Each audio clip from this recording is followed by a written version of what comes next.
Hi everyone! Today is a bittersweet day. As you can see, I'm packing my whole life into suitcase. I'm leaving my home, Mexico, to start a new life in Indonesia. But before I close this chapter, I want to tell you who I am and why this island in Southeast Asia, Batam, is becoming my new forever home.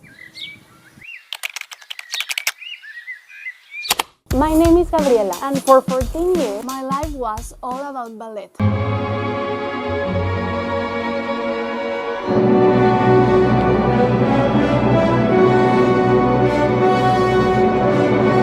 My friends and I competed in one of the most renowned world championships of ballet.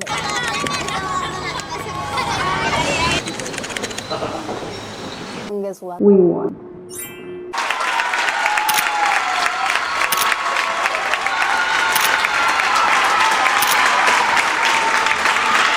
I also spent a couple of years on a choir, and I was lead voice. I was this close to go to an international tour that the government was paying, but guess what? I quit because I stayed in ballet. I think I really enjoyed my time with my friends back then, that nothing was as important as remaining in that group. Until today, they're still my best friends, but I realized that wasn't smart to do.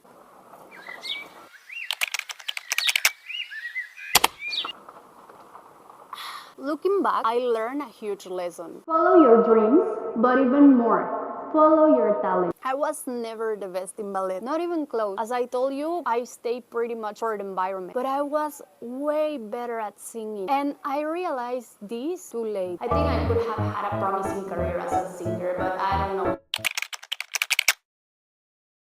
Ironically, after all this time, it wasn't ballet and it wasn't the choir. My real passion is charreria. It's the Mexican national sport. I practiced this sport for approximately 2 years, but I was too young and I fell from the horse. My parents forced me to quit and I didn't really have any other choice. So that's the story about all my hobbies and my childhood/teenage years. I know you might be wondering, and what does any of this has to do with you moving to Indonesia, but I'll promise I'll get there. After I left my hobbies behind, no more ballet, no more charreria, no more singing, I decided to focus in university. Eventually, university takes me to Indonesia, but little by little. I was 18 and I wanted to know more people, to travel. I wanted a career that kept me moving. I decided to study hotel management, and it was a very good option for me because the university forced you in a way to travel, to do internships abroad, to study abroad. So it was a very important part of university to be in a different country. And because of this, I had the opportunity to be in France, in the United States, in Spain, in Switzerland, and eventually I had the chance to go to Asia, specifically to Indonesia, because I did a management training. And while everybody would have chosen Bali, I chose to be in Batam. I also had an opportunity in Thailand, but I felt drawn to Batam. I don't know why, I just wanted to be there. I thought it was a perfect idea, especially because of its proximity with Singapore. I just thought it was like, of course, Batam is the place. I always tell my husband that I was his Hari Raya gift. It was 2019. I went to his house because his brother was working at the same hotel where I was doing my management training in Batam. And my brother-in-law invited some of us to his house to celebrate Hari Raya, and I went to his house. So he didn't even have to go out from his house to find me. I went there. I saw him, and at first I thought, he's interesting. But to be honest, I quickly heard that he lived in Jakarta and I was in Indonesia just for a few months. And I never thought anything else but just that, like, he looks good. That's it.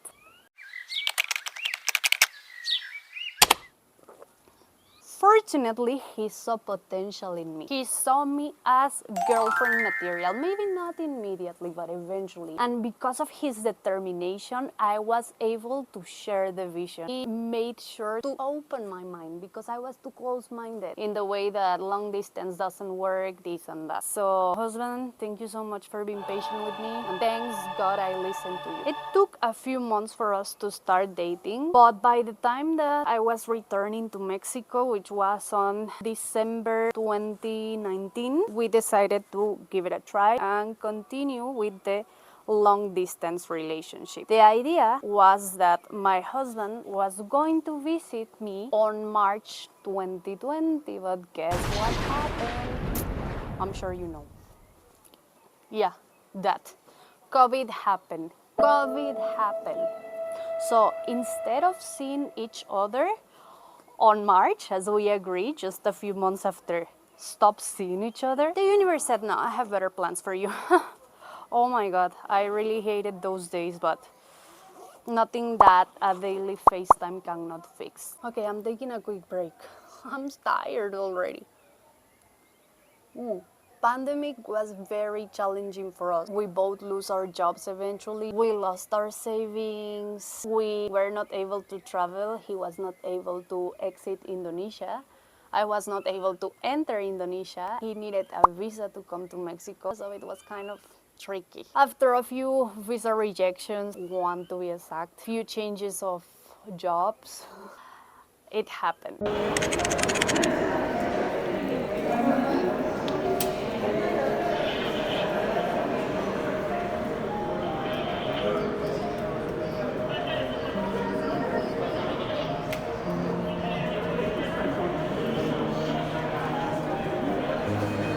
Ya está, yo todo Hello. bien.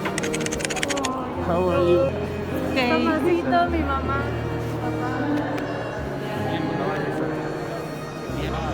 Rodrigo. We spent 2 years without seeing each other physically, and on December 31st of 2021, we finally saw each other again. To be honest, those 2 years were very hard for us as a couple, but also they were lovely. We had space to grow separately but together at the same time. And my husband is the best. He even sent me mariachi from Indonesia. He got his savings, he sent the money, he contacted somebody here in Mexico, and he sent me a mariachi serenade for my 25th birthday. Oh, it was the loveliest thing somebody ever done for me. In Mexico, sending mariachi is like the most romantic thing somebody can do. Imagine somebody from Indonesia learning that and sending you mariachi all the way to Mexico. It was worth the wait. Everything went well on that visit. My husband prepared everything to visit me for 6 months in Mexico. He prepared his savings. He left everything ready at the workplace to resign because he resigned to be with me. My family obviously loved him so much since day one. It was like love at first sight. I think they knew it faster than we did, like they're meant to be. It was beautiful. It was super shocking for my husband. Everything was new. Imagine an Indonesian coming to Mexico, all the cultural shocks he had, to see the differences between our families. It was beautiful. It was magical. We traveled a lot. It was amazing. As everything went well, when we came back to Indonesia, we came back ready to get married. I brought my papers, and that was the plan. We got married in Indonesia in 2023. We didn't do a big celebration. It was just me, my husband, his mother, and my brother-in-law. It was beautiful. It was unique. Actually, I like a lot the fact that nobody was there. It made it like a very personal decision and very intimate, but obviously family wanted to be there, and they were super sad that they were not able to be with us. So 2 years later, we got married in Mexico with my family in the picture, and also his family. It meant so much to marry the love of my life. So it was a very beautiful moment, very special, and I'm truly grateful for all the people that was able to join us. Our original plan was to come back to Indonesia 3 months after the wedding, but unexpected things happened. I lost my grandma, and we were not able to go back when we first planned it. So we ended up staying more than a year in Mexico. And this past year in Mexico was a real gift to me. It's a gift that I didn't know I needed, but holy moly, I truly enjoyed the time with my family. I had the time to heal, to spend time with my friends, to spend time with my other grandma.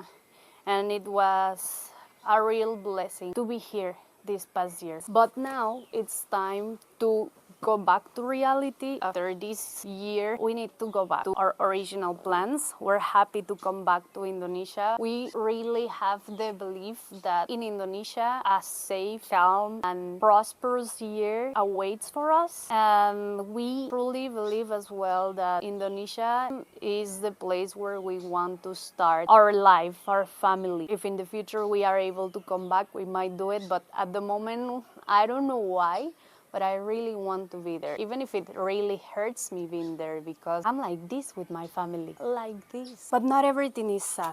Let me show you something. I'm actually taking a little piece of Mexico with me. Look at this. I still need to figure it out. How am I supposed to pack all this Mexican talavera?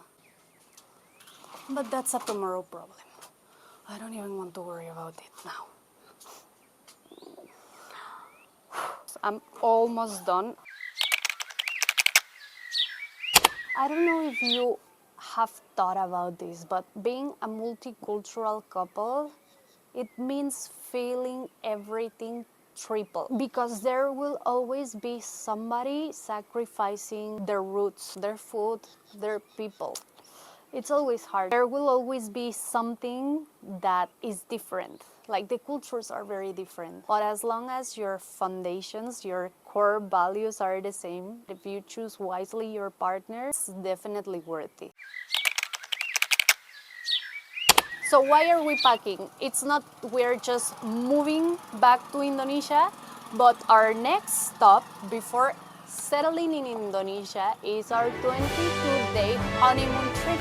Yeah, so we were not able to do our honeymoon trip last year after our wedding, but we're about to do it now. And to be honest, I'm very nervous because we're going to 3 countries that people really judge online. We chose these countries because we believe they're beautiful, regardless what people say. But at the end of the day, we will see. We will feel the magic on our own. And I'll be trying to make little vlogs about our honeymoon. This honeymoon is very special because we didn't hire anybody to do it for us. We planned it. Every single step we take in our honeymoon was planned by me and my husband. I think it will be a lovely and valuable honeymoon trip. If you want to travel with us digitally, don't forget to follow our trip real time on Instagram and TikTok. I'll be more active over there because the format to post there, it's obviously simpler. I'll leave here